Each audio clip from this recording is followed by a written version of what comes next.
माता की, भारत माता की, छत्रपती शिवाजी महाराज की, धर्मवीर छत्रपती संभाजी महाराज की, जय भवानी, जय भवानी, जय जय जय जय जय भवानी।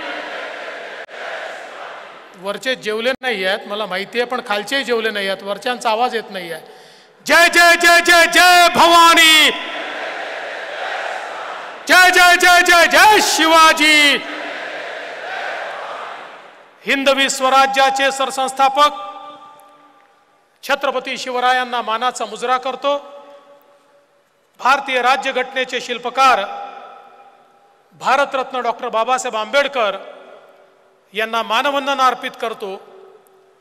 आपल्या या विशाल प्रदेश कार्यकारिणीमध्ये मंचावर उपस्थित असलेले, किंबहुना या सभागृहात उपस्थित असलेले, परंतु आता काही बैठका करतायत असे आपल्या सर्वांचे लाडके नेते, देशाचे गृहमंत्री माननीय अमितभाई शहाजी, सन्माननीय आपले प्रदेशाचे अध्यक्ष चंद्रशेखर बावनकुळेजी, माननीय शिवप्रकाशजी, माननीय भूपेंद्र यादवजी, माननीय अश्विनी वैष्णवजी, माननीय पीयूष गोयलजी, राष्ट्रीय महामंत्री माननीय विनोद तावडेजी, सन्माननीय आशिष शेलारजी, चंद्रकांत दादा पाटीलजी, रावसाहेब पाटील दानवेजी, अशोकराव चव्हाणजी, सुधीरभाऊ मुनगंटीवारजी, राधाकृष्ण विखे पाटीलजी, पंकजाताई मुंडे, रवींद्रजी चव्हाण, विजयाताई रहाटकर, गिरीशजी महाजन, मुरलीधरजी मोहोळ, रक्षाताई खडसे, मंगलप्रभात लोढाजी, सुरेश खाडेजी, विजयकुमार गावितजी, धीरज गाटेजी, राजेश पांडेजी, या ठिकाणी मंचावर आणि सभागृहात उपस्थित असलेले सर्व भारतीय जनता पक्षाचे लोकप्रतिनिधी, कार्यकर्ता, पदाधिकारी, भगिनी आणि बंधूंनो, आज सर्वप्रथम ही कार्यकारिणी या ठिकाणी पुण्यामध्ये होते आणि पुण्यामध्ये कार्यकारिणी होत असताना निश्चित गिरीश भाऊ बापट असतील, विश्वास गांगुर्डे जी असतील, आमच्या टिळकताई असतील, लक्ष्मणभाऊ जगताप असतील, असे अनेक आमचे नेते, कार्यकर्ते ज्यांनी जुन्या काळात, नवीन काळात भाजपला पुढे नेण्याचा प्रयत्न केला आणि नजीकच्या वर्ष 2 वर्षात जे आपल्यासोबत राहिले नाहीत त्यांची निश्चितपणे या ठिकाणी मी आठवण करतो आणि त्यांना आदरांजली देखील अर्पित करतो। आज खरं म्हणजे गुरुपौर्णिमा आहे। आपण म्हणतो गुरुर् ब्रह्मा गुरुर् विष्णू गुरुर्देवो महेश्वरा गुरुर् साक्षात परब्रह्म तस्मै श्री गुरुवे नमः। गुरु पौर्णिमेच्या निमित्ताने अनेक लोक आपल्या गुरुचं दर्शन घेण्याकरता जातात। महाराष्ट्रात कोणी शिर्डीला जातं, कोणी शेगावला जातं, कोणी अक्कलकोटला जातं, वेगवेगळ्या ठिकाणी गुरुमाऊलीचं दर्शन घेण्याकरता लोक जातात। या सगळ्या गुरुमाऊलींना मी वंदन करतो, पण आज आपण सगळे या गुरुपौर्णिमेच्या दिवशी आपल्याला गुरुसारखी असलेली, मातेसारखी असलेली आपली पार्टी, आपला पक्ष भारतीय जनता पक्षाच्या अधिवेशनामध्ये या ठिकाणी आलो आहोत आणि आपल्या सगळ्यांना एकच गोष्ट शिकवली आहे की आपला गुरु कोण आहे? आपला गुरु आहे भगवा ध्वज, भगवी पताका ही आपला गुरु आहे। आणि म्हणून ह्या परमपवित्र भगव्या ध्वजाला देखील आज या निमित्ताने मी वंदन करतो, कारण हा भगवा ध्वज छत्रपती शिवाजी महाराजांचा आहे, हा भगवा ध्वज प्रभू श्रीरामांचा आहे, हा भगवा ध्वज प्रभू श्रीकृष्णाचा आहे आणि हा भगवा ध्वज भारत मातेचा, अखंड भारताचा ध्वज आहे। आणि म्हणून या गुरुला या निमित्ताने मी खऱ्या अर्थानं नमन करतो। आपण जर बघितलं तर आता चातुर्मास सुरू होतोय आणि आपल्याला सगळ्यांना कल्पना आहे चातुर्मास म्हणजे तपश्चर्येचा मास असतो। संपर्क, संवाद आणि तपश्चर्या याकरता चातुर्मासाचा उपयोग करायचा असतो आणि आपल्याला ह्या चातुर्मास संपर्क आणि संवादाचा मास करायचा आहे. आपल्याला ही समर्पणाचा मास म्हणून हा चातुर्मास या ठिकाणी साजरा करायचा आहे. मी आधीच सांगितलं, या अधिवेशनाचं हे स्थान ऐतिहासिक आहे. एका दृष्टीने भारतीय जनता पक्षाकरता मागाशी आपले अध्यक्ष बावनकुळे साहेबांनी सांगितलं, 2013ला याच ठिकाणी आपण असंच अधिवेशन घेतलं आणि 14ला पूर्ण बहुमताने निवडून आलो आणि आता पुन्हा इथेच अधिवेशन घेतोय. आणि मी तुम्हाला दाव्यानं सांगतो, आजची तारीख लिहून ठेवा. देवेंद्र फडणवीसनी म्हटलं होतं लिहून ठेवा, या विधानसभेनंतर पुन्हा एकदा महाराष्ट्रामध्ये महायुतीचंच सरकार निवडून येईल. ही पुण्यभूमी आहे. छत्रपती शिवरायांच्या पावन स्पर्शाने पुनीत झालेली भूमी आहे. हे शिक्षणाचं माहेरघर आहे, हे तंत्रज्ञानाचं माहेरघर आहे, हे समाज सुधारकांचं माहेरघर आहे. अशा या पुण्यातनं जो विचार निघतो तो गावागावापर्यंत पोचतो. आज भारतीय जनता पक्षाचा विचार पुन्हा एकदा गावागावापर्यंत पोचवण्याकरता आपण सगळे लोक या ठिकाणी आलो. आपल्याला कल्पना आहे, आपण 2014ची निवडणूक लढलो, 19ची लढलो, 24ची लढलो. 14च्या निवडणुकीत लोकांचा निर्धार आपण बघितला. 19च्या निवडणुकीमध्ये लोकांचा पाठिंबा आपण बघितला आणि 24च्या निवडणुकीमध्ये देखील जनता आपल्या पाठीशी होती. आत्ताच या ठिकाणी माननीय रावसाहेब पाटील दानवे यांनी मोदीजींच्या अभिनंदनाचा प्रस्ताव मांडला. आशिषजींनी अत्यंत समर्थपणे त्या प्रस्तावाला समर्थन दिलं. आपण एक गोष्ट लक्षात ठेवली पाहिजे, 2014ची जी काही निवडणूक आहे, ही निवडणूक मी यापूर्वी देखील सांगितलं, आपण 3 पक्षाच्या विरुद्ध लढत नव्हतो, आपण 4 लोकांच्या विरुद्ध लढत होतो. ज्याच्यामध्ये 3 पक्ष होते, त्यांची आपल्याला हरवण्याची ताकद नव्हती. 4था जो पक्ष होता तो होता फेक नरेटिव्ह, खोटा नरेटिव्ह, ज्याच्या विरुद्ध लढताना कुठेतरी आम्ही कमी पडलो. आणि म्हणून बावनकुळे साहेबांनी सांगितलंय, खरं आहे, आम्ही जिंकतो नाही तर आम्ही शिकतो. आम्ही शिकलो.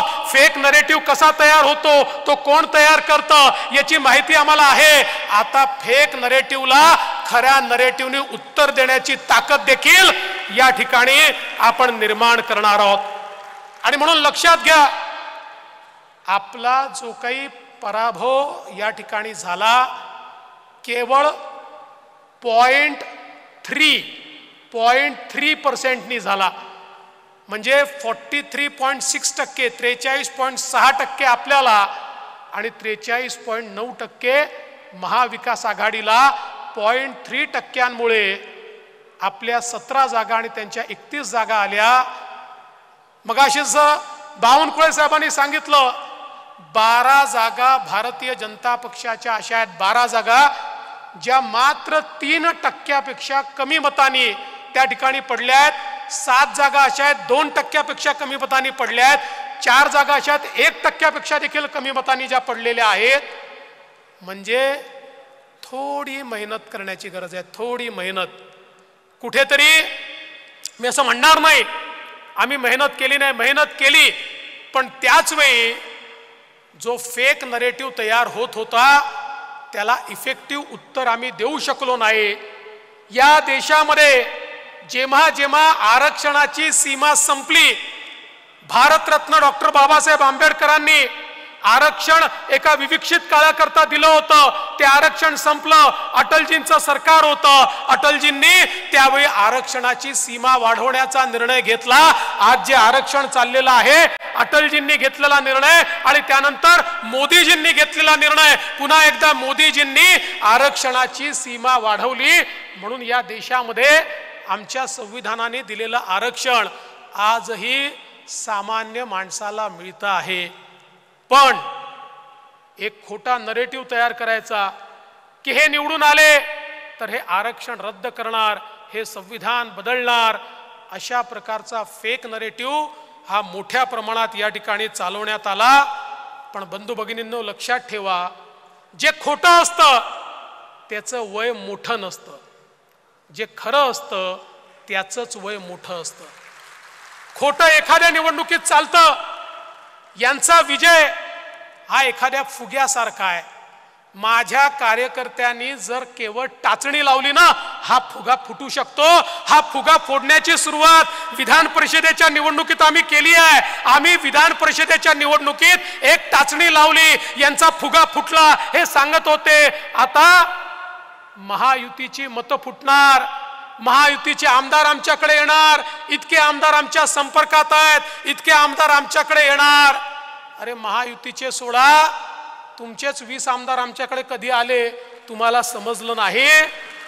हा फुगा फुटलाय आणि हा फुगा आता पुन्हा एकदा तुम्हाला टाचणी लावायची आहे. यांचा इतिहास काय आहे? यांचा इतिहास योजना बंद करण्याचा इतिहास आहे. मगाशी बावनकुळे साहेबांनी सांगितलं, आपल्या सरकारच्या सगळ्या चांगल्या योजना यांनी बंद केल्या.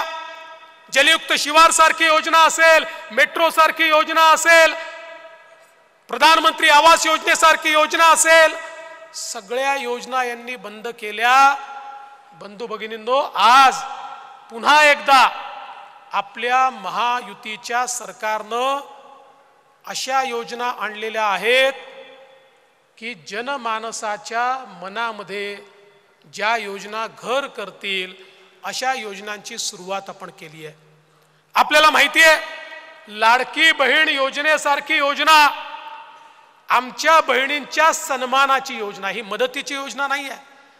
ज्या आमच्या मातृशक्तीने, ज्या बहिणींनी इतके वर्ष या ठिकाणी संघर्ष केला आणि आज आपल्या पायावर उभ्या राहत आहेत, त्या बहिणींचा सन्मान करण्याकरता लाडकी बहीण योजना आपण आणली आणि जवळपास 3.5 कोटी महिलांना थेट त्यांच्या खात्यामध्ये महिन्याला 1500 रुपये देण्याचं काम आपलं सरकार या ठिकाणी करणार आहे. हे किती नाटकी लोक आहेत बघा, लबाड आहेत, लबाड. सभागृहात सांगतात आम्ही योजना बंद करू, सभागृहात सांगतात ही चालू शकणार नाही, सभागृहात सांगतात ही खोटी योजना आहे. आणि गावामध्ये सगळ्यात पहिलं पोस्टर यांचंच, आणि हेच लाडकी बहीण योजना, आणि खाली स्वतःचं पोस्टर लावून फिरतात. हा कोर्टात पण चालले, योजनेच्या विरुद्ध कोर्टातही चालले आणि पोस्टर मात्र स्वतःचं लावतात. पण मी भारतीय जनता पक्षाच्या नेत्यांना आणि कार्यकर्त्यांना विनंती करणार आहे, अरे तुम्ही सांगा ना, आपली योजना आहे, आपल्या सरकारची योजना आहे. आपली मशिनरी जमिनीवर उतरली पाहिजे आणि आपण आमच्या माता भगिनींना मदत करून त्यांचे फॉर्म भरून घेतले पाहिजेत. एक गोष्ट लक्षात ठेवा, हे जे काही महाविकास आघाडीचे लोक आहेत यांनी एक स्ट्रॅटेजी ठरवली आहे. त्यांची स्ट्रॅटेजी काय आहे? ते लोक महिलांचे फॉर्म भरून घेणार आहेत आणि फॉर्मच सबमिट करणार नाही आहेत. आणि मग त्या महिलांच्या मनामध्ये कुठेतरी सरकारच्या विरुद्ध रोष तयार करायचा की बघा तुमचा फॉर्म भरला होता पण सरकारने तुम्हाला पैसे दिले नाहीत. त्यामुळे महिलांनाही सांगा, हे जे लबाड या ठिकाणी तुमच्याकडे येऊन फॉर्म भरून घेतायत, हे तुमचा फॉर्म सरकारकडे सादरच करणार नाही आहेत. त्यामुळे उद्या जर तुम्हाला त्या ठिकाणी पैसे मिळाले नाहीत तर दोष आम्हाला देऊ नका. चुकीच्या पद्धतीनं जे लोक ऑफिशियल फॉर्म नाही आहेत, यांनी स्वतः छापलेले फॉर्म आहेत, त्या फॉर्मवर सह्या घेऊन राहिले आहेत आणि एक प्रकारे ही योजना कशी फसेल हा प्रयत्न यांचा चाललेला आहे. आपल्याला ही योजना यशस्वी कशी होईल हे बघितलं पाहिजे. मी चंद्रकांत दादांचं अभिनंदन करेन. आपल्या शिंदे साहेबांच्या नेतृत्वात जे आपलं सरकार आहे, या सरकारमध्ये आमच्या मुलींना 100% मुलींना उच्च शिक्षणात 100% फी सवलत देण्याचं काम हे आपल्या सरकारने केलं. खाजगी कॉलेजमध्ये त्या ठिकाणी जी फी लागते ती 100% फी आता राज्य सरकार भरणार आहे. माझ्या लहान मुलींना, बहिणींना आता कॉलेजमध्ये उच्च शिक्षण घेण्याकरता स्वतःच्या घरातून 1 पैसा लागणार नाही, अशा प्रकारची योजना या ठिकाणी आणली आहे. आमच्या गृहिणींकरता 3 सिलेंडर हे मोफत देण्याची योजना या ठिकाणी आणलेली आहे. खरं म्हणजे इतका खोटा नरेटिव्ह पसरवतात. म्हणाले सिलेंडरच्या किमती वाढल्या. 2013 सालच्या किमती ज्यावेळेस आम्ही दाखवल्या त्या याहीपेक्षा जास्त होत्या. त्यावेळी हे चूप बसतात. पण आपण अनेक लोक अशी आहोत की जे उत्तरच देत नाही. मी एक गोष्ट आत्मचिंतन करतोय, कदाचित मीडिया दाखवेल तर दाखवू द्या, पण आपला एक प्रॉब्लेम आहे. आणि तो प्रॉब्लेम असा आहे की आपल्यापैकी प्रत्येकाला उत्तर देता येतं, पण तो आदेशाची वाट पाहतो. आदेश आला तर देईन, नाही तर देणार नाही. मी तुम्हाला एक गोष्ट सांगतो, आज तुम्हाला परवानगी देतो, ज्याला बॅटिंग करायची आहे बॅटिंग करा. मैदानात उतरा. अट एकच अट आहे, हिट विकेट व्हायचं नाही. जे फुटबॉल खेळतात त्यांना माहिती आहे, सेल्फ गोल करायचा नाही. काही लोक बोलायला उतरले की समोरच्यावर बोलायच्या ऐवजी आपल्यावरच बोलून जातात. म्हणजे असं काही बोलतात की 4 दिवस त्याचीच उत्तरं द्यावी लागतात. तेवढं सोडून करा. बाकी आदेश विचारू नका, मैदानात उतरा, ठोकून काढा.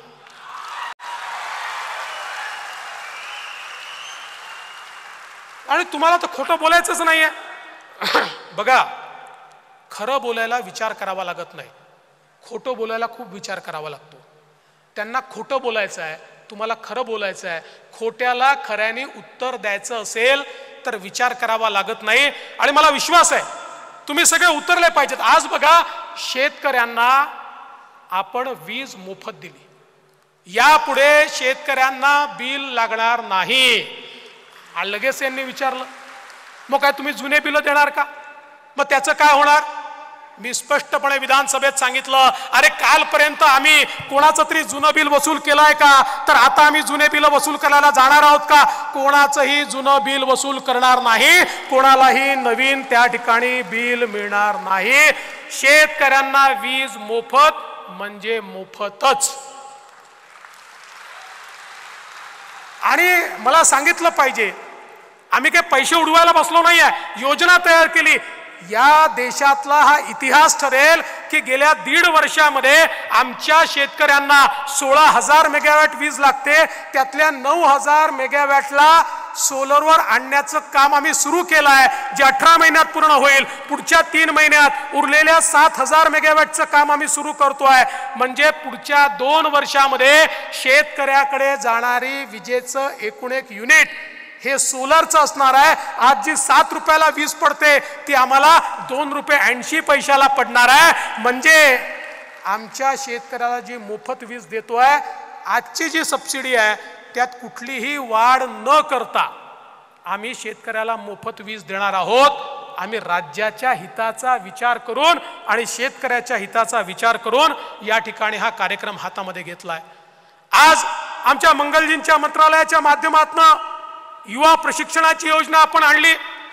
10 लाख युवकांना प्रशिक्षणाकरता त्या ठिकाणी स्टायपंड आपण देणार आहोत. म्हणजे कुठल्याही आस्थापनेने त्यांना नोकरीत घ्यायचं आणि त्यांना नोकरीत घेतलं तर त्यांचा 10,000 रुपये महिना पगार हा राज्य सरकार त्या ठिकाणी देणार आहे. त्या आस्थापनेला तो द्यावा लागणार नाही. आणि त्यातनं त्यांनी शिकल्यानंतर त्यांना जे सर्टिफिकेट मिळेल त्यांना एकतर तिथेच परमनंट नोकरी मिळेल, नाहीतर दुसरीकडे मिळेल, किंवा त्यांना स्वतःचा व्यवसाय सुरू करता येईल. 10 लाख तरुणांना रोजगार देण्याची योजना या ठिकाणी आपण आणलेली आहे. आणि म्हणून मला तुम्हाला एवढंच सांगायचं आहे, योजना अनेक आहेत, पण जोपर्यंत आम्ही रोज बोलणार नाही, आम्ही रोज सांगणार नाही, प्रत्येकाच्या तोंडी योजना असलीच पाहिजे.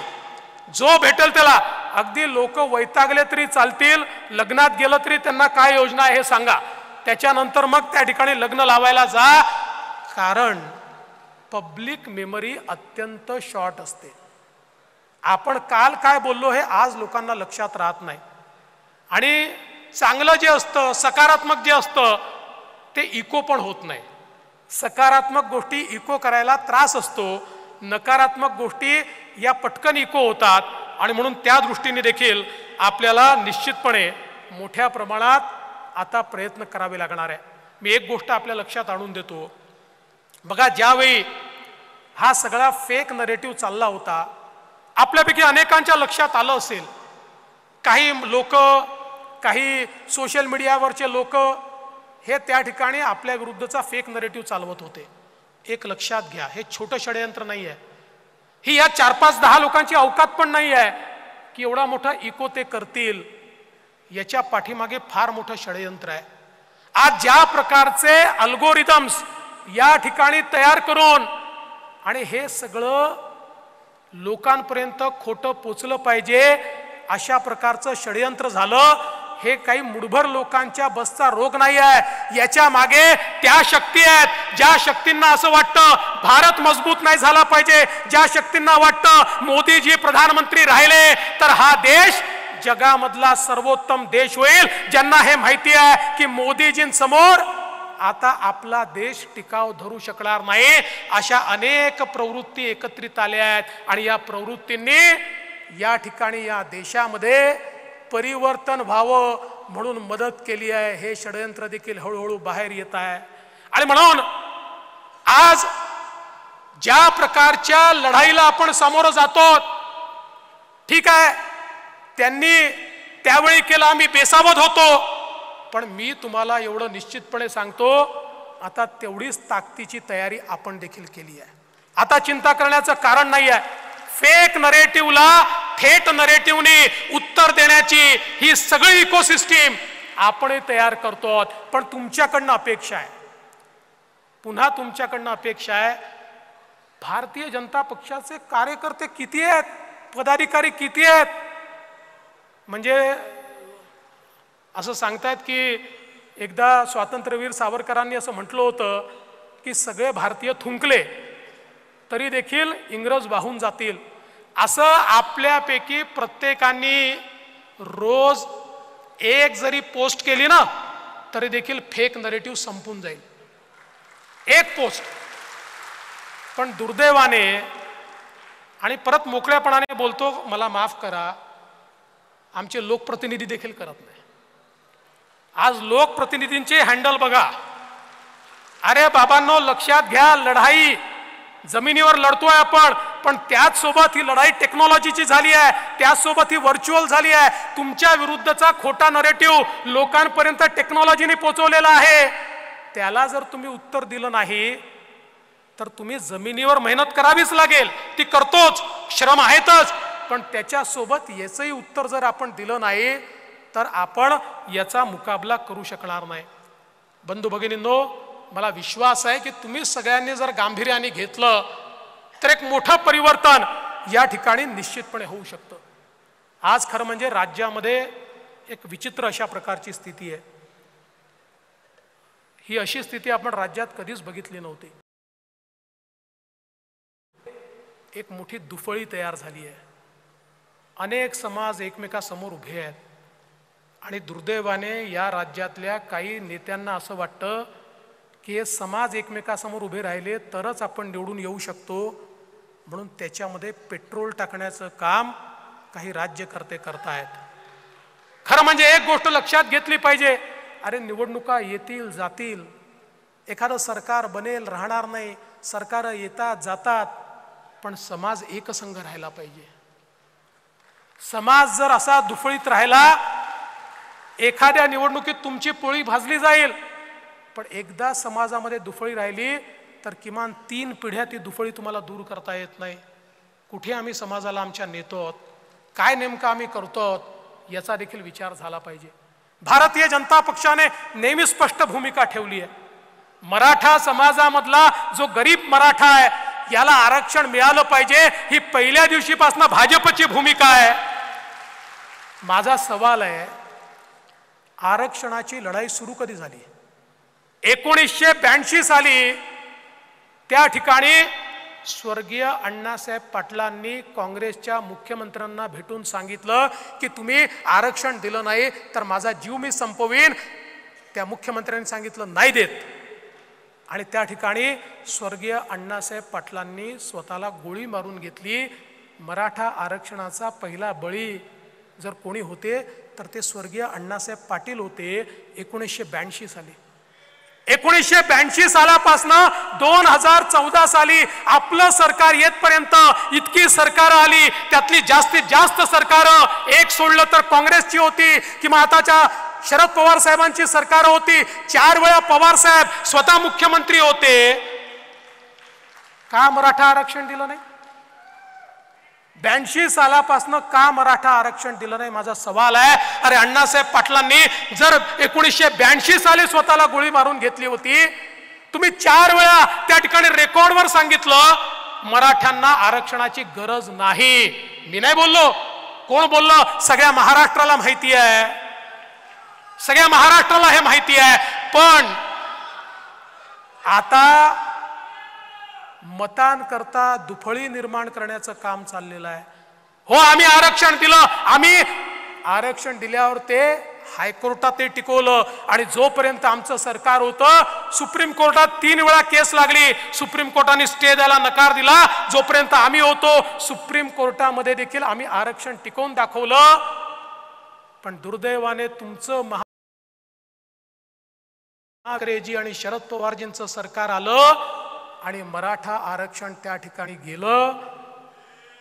त्याला प्रोटेक्ट करण्याकरता कुठलाही प्रयत्न केला नाही. पुन्हा एकनाथराव शिंदेजींचं सरकार आलं, भारतीय जनता पार्टी, शिवसेना, राष्ट्रवादी, आम्ही पुन्हा मराठा समाजाला 10% आरक्षण त्या ठिकाणी दिलं.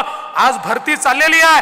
पोलीस भरतीमध्ये आपण बघा, हजारो तरुण आता मराठा समाजाचे त्यांची भरती झाली आहे. हजारो तरुणांची वेगवेगळ्या खात्यांमध्ये त्या ठिकाणी भरती झालेली आहे. हे सगळं होत असताना देखील ज्या प्रकारे मराठा आरक्षणाचं राजकारण चाललंय, आज मी अण्णासाहेब पाटलांचे चिरंजीव नरेंद्र अण्णासाहेब पाटील यांचं अभिनंदन करेन. अरे आम्ही त्या ठिकाणी अण्णासाहेब पाटील आर्थिक विकास महामंडळाची घोषणा केली, त्याला आम्ही निधी दिला. आज परिस्थिती काय आहे मला सांगताना आनंद वाटतो. या महामंडळाने 1 लाख मराठा तरुणांना उद्योजक बनवून दाखवलं. 1 लाख मराठा तरुणांना उद्योजक बनवून दाखवलं. आज सारथीच्या माध्यमातून ज्यावेळी तरुण पुढे येतात, म्हणतात सारथी होतं म्हणून आम्ही आयएस झालो. मला आनंद होतो, आम्हाला सगळ्यांना आनंद होतो, कारण आपल्या सरकारने सारथी सुरू केलं. पवार साहेबांच्या आणि उद्धव ठाकरेंच्या सरकारने सुरू केलेलं नाही आहे. पण बंधू भगिनींनो, जे काही आंदोलन चाललंय, मनोज जरांगे पाटलांना माझा सवालच नाही आहे.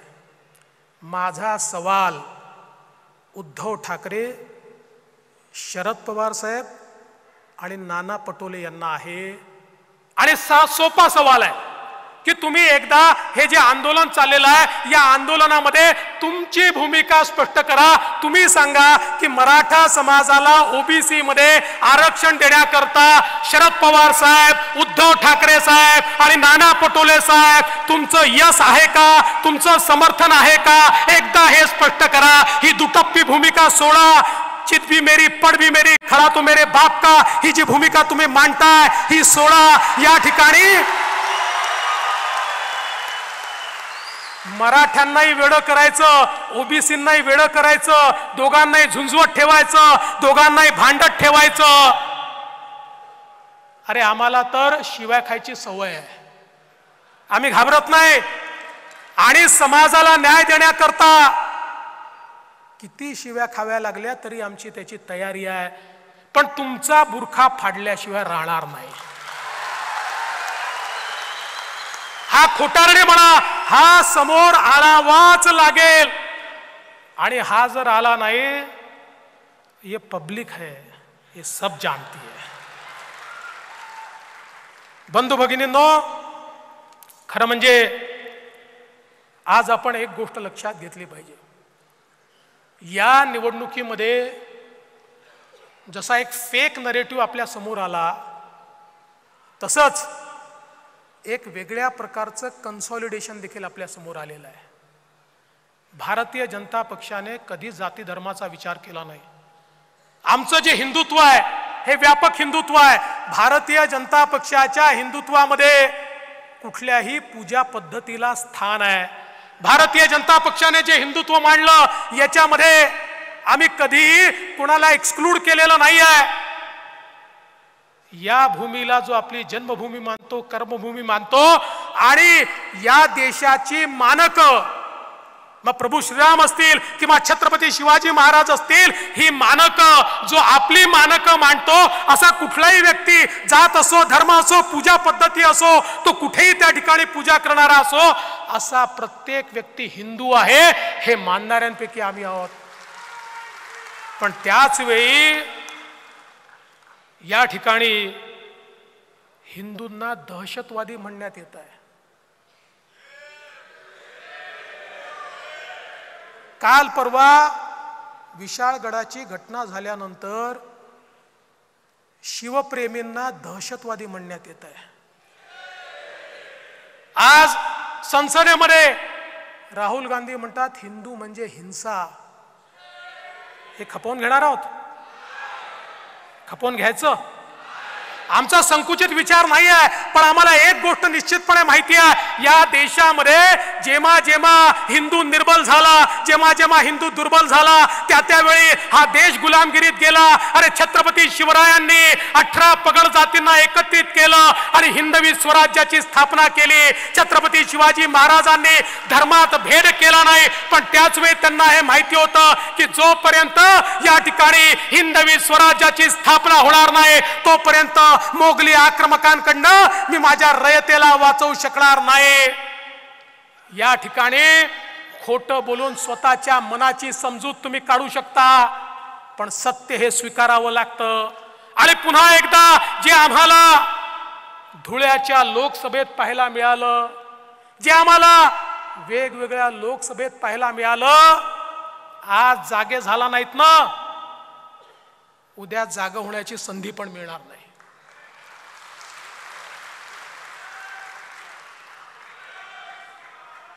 आणि मी एक गोष्ट निश्चितपणे आपल्याला सांगतो, आपल्या हिंदुत्वाबद्दल कोणालाही अपराध बोध ठेवण्याची आवश्यकता नाहीये. हो, आम्ही गर्वाने सांगतो आम्ही हिंदू आहोत.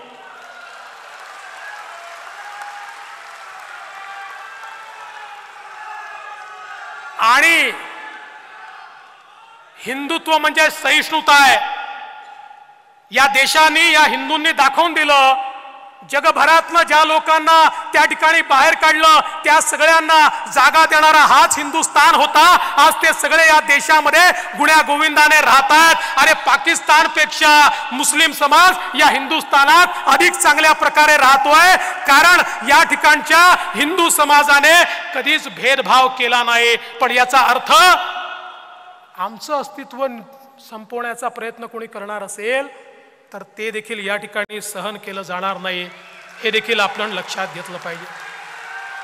आणि म्हणून लक्षात घ्या, एक गोष्ट लक्षात घ्या, प्रभू श्रीराम ज्यावेळेस लढत होते, एक वेळ अशी आली रावणाचा निपात होतच नव्हता, पण प्रभू श्रीरामांनी रणांगण सोडलं नाही, ते प्रयत्न करत राहिले.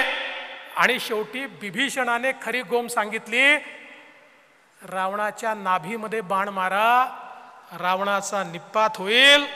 आजचा रावण कोण आहे? आजचा रावण फेक नरेटिव्ह आहे. त्याच्या बेंबीत बाण मारला की पुन्हा सत्तेमध्ये आपण त्या ठिकाणी परत येऊ.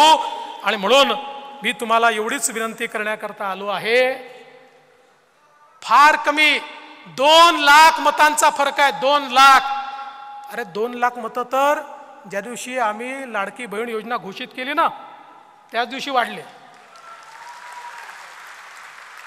ज्या दिवशी यांचा फेक नरेटिव्ह सांगितला, त्याच दिवशी त्याच्या चौपट मतं आपले त्या ठिकाणी वाढले आहेत. आणि म्हणून खरं म्हणजे मला मोहत असल्यामुळे एक कविता मी या ठिकाणी आणली आहे, जी आपल्या सगळ्या कार्यकर्त्यांकरता आहे. असे जगावे दुनियेमध्ये आव्हानाचे लावणी अत्तर, नजर रोखून नजरेमध्ये आयुष्याला द्यावे उत्तर. नको गुलामी नक्षत्रांची, भीती आंधळी ताऱ्यांची, आयुष्याला भिडतानाही चैन करावी स्वप्नांची. असे दांडगी इच्छा ज्याची, मार्ग तयाला मिळती 70. असे जगावे दुनियेमध्ये आव्हानाचे लावून अत्तर, नजर रोखून नजरेमध्ये आयुष्याला द्यावे उत्तर. असा आयुष्याला उत्तर देणारा कार्यकर्ता हा आज आपल्याला या ठिकाणी तयार करायचा आहे. अरे मोदीजींनी जो भारत तयार केलाय, हा मागे वळून पाहणारा भारत नाही आहे. हा 5 ट्रिलियन इकॉनॉमी पूर्ण करतोय, हा 7 ट्रिलियन इकॉनॉमीकडे चाललाय, 25 कोटी गरिबांना गरिबीतनं बाहेर काढलेला आहे. हा भारत कोणी या ठिकाणी थांबवू शकत नाही, अशा प्रकारची अवस्था आहे. आणि म्हणून आज कार्यकर्त्यांकडनं माझी एकच अपेक्षा आहे. बघा, थोडं मनमोकळं बोलतो, आपली देखील अनेक वेळा कुजबूज होते, ती काही चूक नाही आहे. नवे जुने असा वाद होतो, तो थोडा बहुत होत असतो. पण एक गोष्ट सगळ्यांनी लक्षात ठेवली पाहिजे, हा पक्ष का घडला.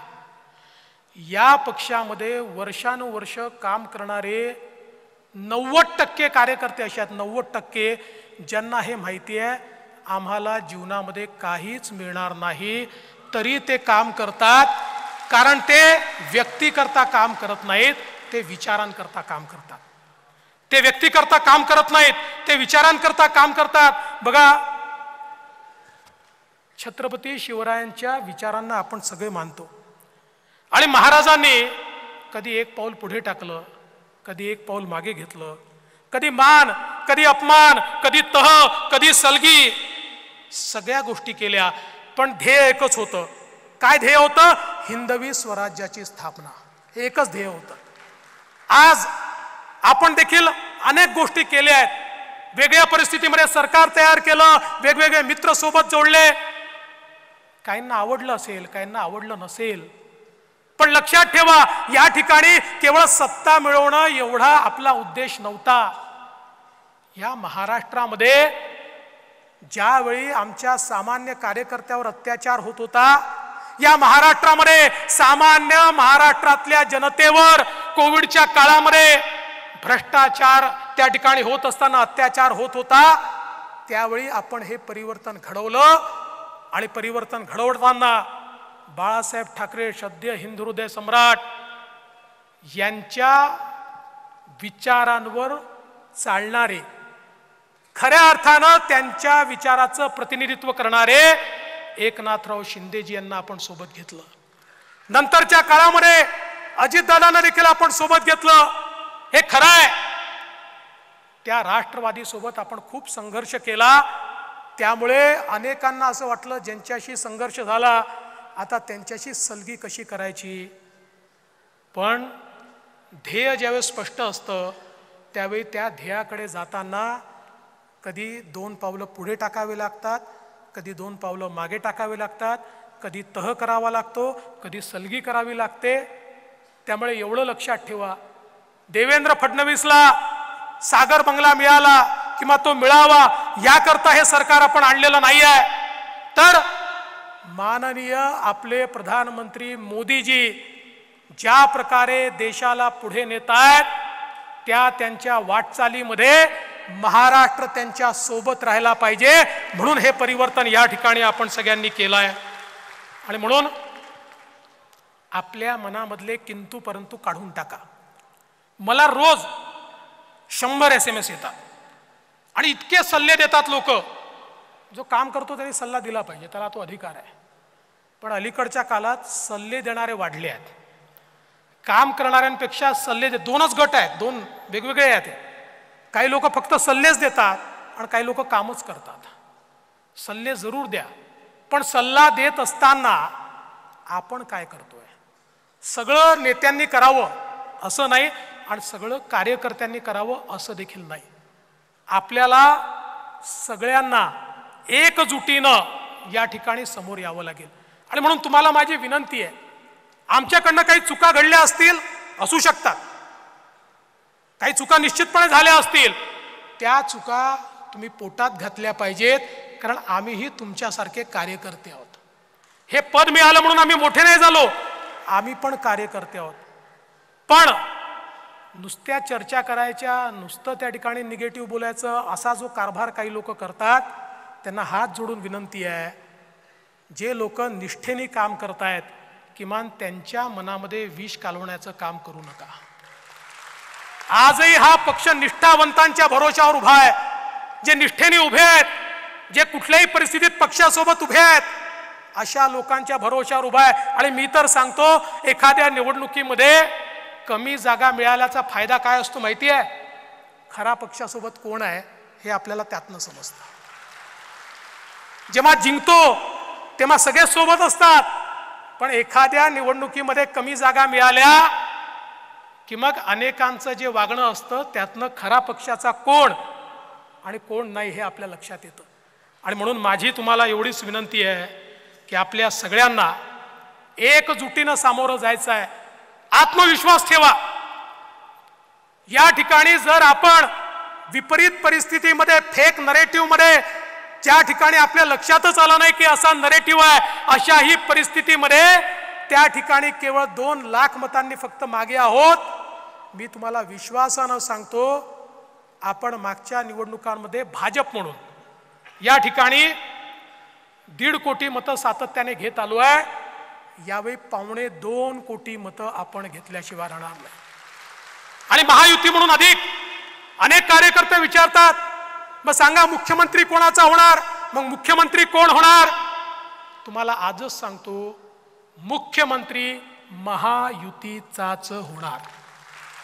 यानंतर कोण मुख्यमंत्री, काय मुख्यमंत्री हा प्रश्न विचारू नका. हा प्रश्न डोक्यातनं काढून टाका.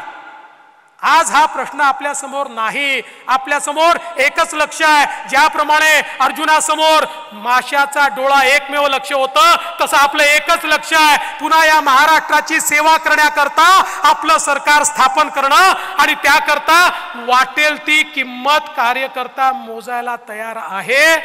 अशा मानसिकतेतनं जर आपण पुढे गेलो तरच मला असं वाटतं की ही निवडणूक आपण निश्चितपणे जिंकू शकू. आणि म्हणून एक भक्कम संकल्प घेऊन आपल्याला जायचं आहे. मी शेवटी एवढंच सांगतो, लहरों को साहिल की दरकार नहीं होती, लहरों को साहिल की दरकार नहीं होती. हौसला बुलंद हो तो कोई दीवार नहीं होती. जलते हुए चिराग ने आंधियों से कहा, उजाला देने वालों की कभी हार नहीं होती, कभी हार नहीं होती, कभी हार नहीं होती. आपण जिंकणार ही मानसिकता घेऊन जा. या ठिकाणी आजचा दिवस लिहून घ्या. आज या ठिकाणून मी घोषणा करतोय, तुमचा प्रतिनिधी म्हणून, भारतीय जनता पार्टी हा महाराष्ट्रातला सगळ्यात मोठा पक्ष असेल आणि महायुतीचं सरकार या महाराष्ट्रामध्ये आपण स्थापन करून दाखवू. एवढंच बोलतो आणि माझं बोलणं संपवतो. धन्यवाद. जय हिंद, जय महाराष्ट्र, जय शिवराय.